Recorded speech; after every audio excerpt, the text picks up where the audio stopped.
Well, let's fast forward, because you did return to the country. You actually wanted to compete in the Atlantic City Pro.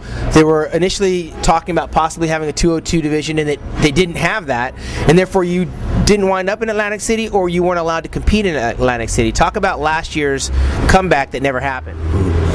Actually, I plan to do a August show, Tampa. Right.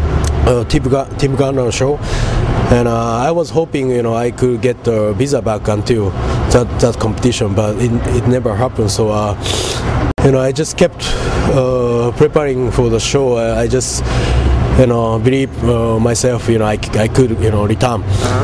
But sometimes it's hard to keep preparing for the show if you don't have any show. Yeah. And I really don't remember, but only 2 or 3 weeks before the Atlantic City, I found out I could get the visa back. Okay. So now I gotta do this Atlantic City show. But at the time I was in 2007, I competed around 215 or 220. Right. And but I dropped a lot of weight, and at that time around 205 at that time. So maybe I thought I could be in a 202, but I found out there was no 202 class in Atlantic City, and but I still competed. Even I was not in great shape at that show. Okay, so now we come to the top of the year. It's 2009. You're going into the Pro Ironman. You got Silvio Samuel, Moel Samawi, Ronnie Rockel. Were you intimidated at all going back to the Pro Ironman, where pretty much is the top 5 qualify for the Olympia, or did you know that this is where I'm going to get my Olympia qualification, and then I'm just going to play out the rest of the year? How was that weekend for you? Yeah, my goal was definitely qualify for the Mr. Olympia. It's wide open show, top 5 spot for qualify. So for me, it was good because they shift their competition day to the earlier, like January. So it's close to last year's 2008 Olympia. So I thought not too many guys could keep their condition. I mean, if you do Olympia in September, it's hard to be be in shape again in next January. So I thought I could, if I could really try and lift good condition, and I could get the top 5. Well, a lot of guys, you actually wound up in 4th. A lot of guys actually had you in at least 3rd over Ronnie Rockel, who narrowly beat you out for 3rd. You're working with Charles Glass. Was that a huge difference in dynamics of contest preparation rather than working with Milos? Mm-hmm. They train totally different principle. Milos, he does a lot of giant stuff, a lot of superset, and it really worked for me, and it's well, my body shows, Oh, sorry. Well, here we are. We're only a couple of weeks away. Actually, we're like 9 days away from the Orlando Pro Contest. How much are you weighing today? And by the way, how old are you? 35. 35, and how much do you weigh? Right now, 220, around 220. Do you pay much attention to the weight, considering you're not trying to compete in the 202 division, or do you go by the mirror?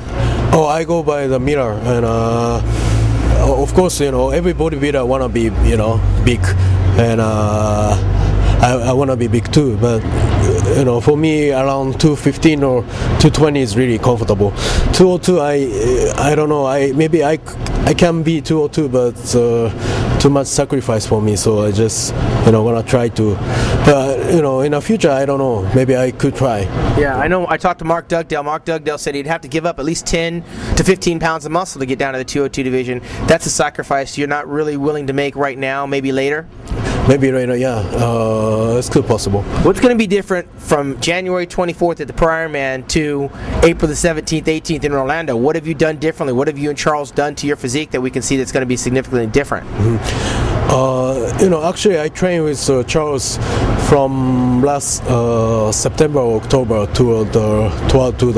all the way to Ironman, and he made me a lot of improvements. Especially, he focused on my middle back and shoulder widths.